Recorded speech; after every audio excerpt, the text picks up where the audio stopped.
Alright guys, we're going to do some gameplay on this game here now. This is Street Fighter 03 Upper for the Naomi GD-ROM. Once again, I'm going to have to get the game in, and so we'll pause here and just jump into it in a second.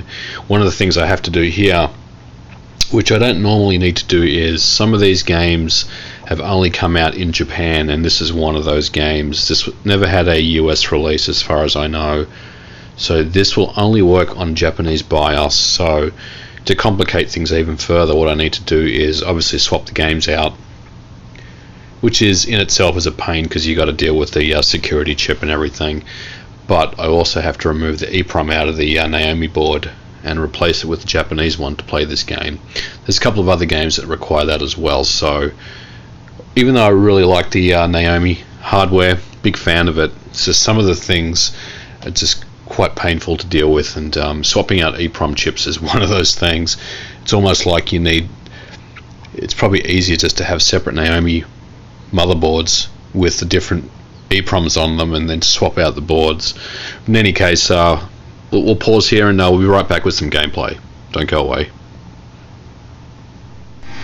Alright guys, back again with the gameplay video. In my last video, as if you saw it, we did a EEPROM swap from a USA Naomi 2 BIOS to the Japanese, and the reason why we did that was because this game that we're about to load, Street Fighter 03 Upper, will only work with the Japanese BIOS, will not work with the USA BIOS.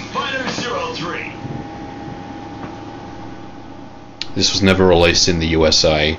This is actually obviously a Capcom game which came out in 2001, and it's just a re-release of Street Fighter 03 or Street Fighter Alpha 3. It has some specifics to the Naomi where you can actually plug in a VMU if you actually have a dedicated Naomi cab and upload characters and things like that, but for the most part it's a remake or a re-release of the original Street Fighter 03 game. To me, it plays and looks exactly the same as the original. What makes it cool is, you know, you don't have to worry about suicide batteries and Phoenix versions and kind of stuff you kind of normally deal with CPS2. Not that that's a huge problem, but it's nice to have a version where you don't have to mess with any of that stuff or worry about changing your batteries out. Like I said, I've played both of these and it feels identical and plays identical to the original Street Fighter 03 game. Some people say that this is not as good, and the only reason why they talk about that is because it's scaled up to VGA, and it's not the classic, you know, 384 by 220 resolution that the CPS2 fighters had. So I think that's being a little bit nitpicky, a little bit anal personally. Like I said, to me this looks and feels exactly the same as the original. So this is a real good way of getting Street Fighter 03. GD-ROM itself comes in pretty cheap. I bought it from Japan for about 40 bucks, which is a great price considering the CPS3 B board will cost you a lot more than that. But you know, there are, like I illustrated previously and talked about, there are things you have to worry about. You know, you need to make sure you have a Japanese Naomi 2 BIOS, or I'm sorry, a Naomi or Naomi 2 BIOS, Japanese version BIOS. Otherwise, you will not be playing this game.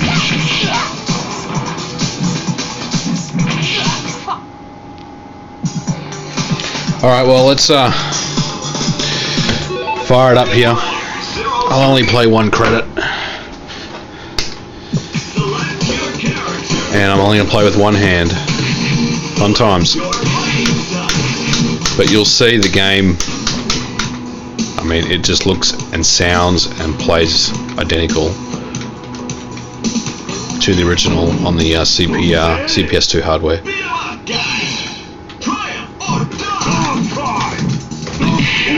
Yeah, I'm not going to do too good here. I can't really pull up any specials.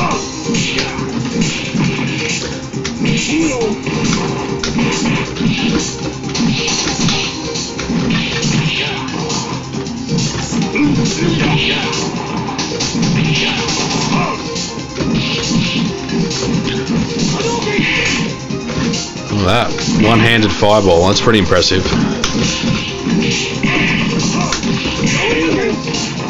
One-hand dragon punch, getting there.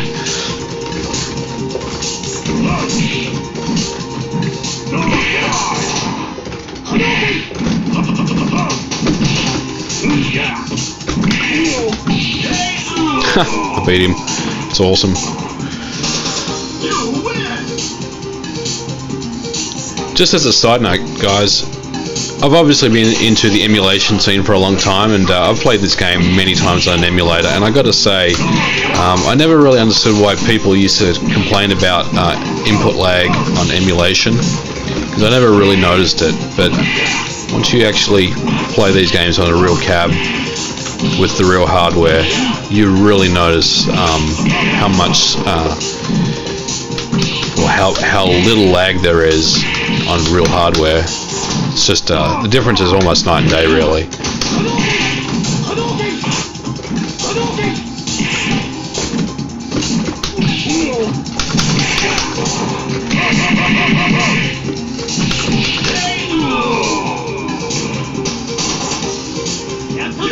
I kicked Honda's ass with one hand.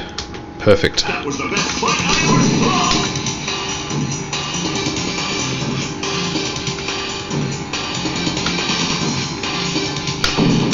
Gookie's probably going to kick my ass. You can't give it up. Go for it, man.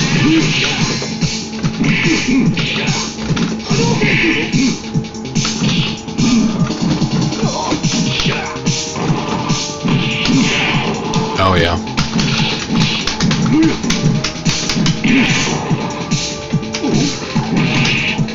This also don't really need to mention this, but it supports all 6 buttons like the original does. It's quite nice actually. If you have the Capcom I/O board, you can just plug in a CPS2 kick harness in, and it's automatically there. It's very, very handy to have that Capcom I/O board. I mean, if you don't, there's certainly ways to wire up your buttons, but if you've got a Capcom I/O board and a CPS2 kick harness, you're set, pretty much good to go. There's nothing else you need to do. It's very nice.